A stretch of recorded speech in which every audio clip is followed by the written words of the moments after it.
শাশুড়ি খোঁচা মেরে বলে কথা, ছেলের বউ দেই জবাব। এই নিয়ে বউ শাশুড়ির সম্পর্ক ভালো নেই, সাংসারিক শান্তির অভাব। শাশুড়ি এ নিয়ে বিনিয়ে ছেলের কাছে বলে 12টা বাজিয়ে। ছেলে তখন মায়ের কথা শুনে বউয়ের উপর যায় ক্ষেপে। বউয়ের বিচার করে সে মায়ের কথার কোনো তদন্ত করে না। মা যা বলে তাই শুনে ঘরে এসে বউয়ের সাথে করে অশান্তি। এই নিয়ে সংসারে বেজায় অশান্তি।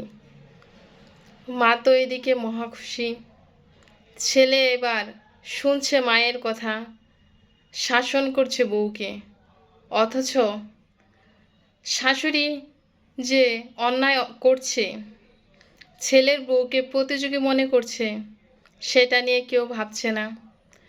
প্রতিবেশীর কাছে গিয়ে ছেলের বউয়ের নামে উল্টাপাল্টা বলছে, তা নিয়ে হাসাহাসি করছে প্রতিবেশী। অথচ এই নিয়ে শাশুড়ির কোনো মাথা ব্যথা নেই। ছেলের বউকে ছোটো করার প্রতিযোগিতায় মেতে আছে, মান সম্মানের কোনো ভয় নাই। এই নিয়ে আর কি বলবো ভাই, আপনারা সবাই নেট দুনিয়ায় দেখতেই পাচ্ছেন পলাশ সাহার জীবনটা কিভাবে চলে গেল। ছেলেকে যদি তোমরা ভালোই বাসো, তাহলে ছেলের বউকে কেন ভালোবাসতে পারো না? এই প্রশ্নটা প্রত্যেক শাশুড়ির কাছেই আমার থেকে গেল।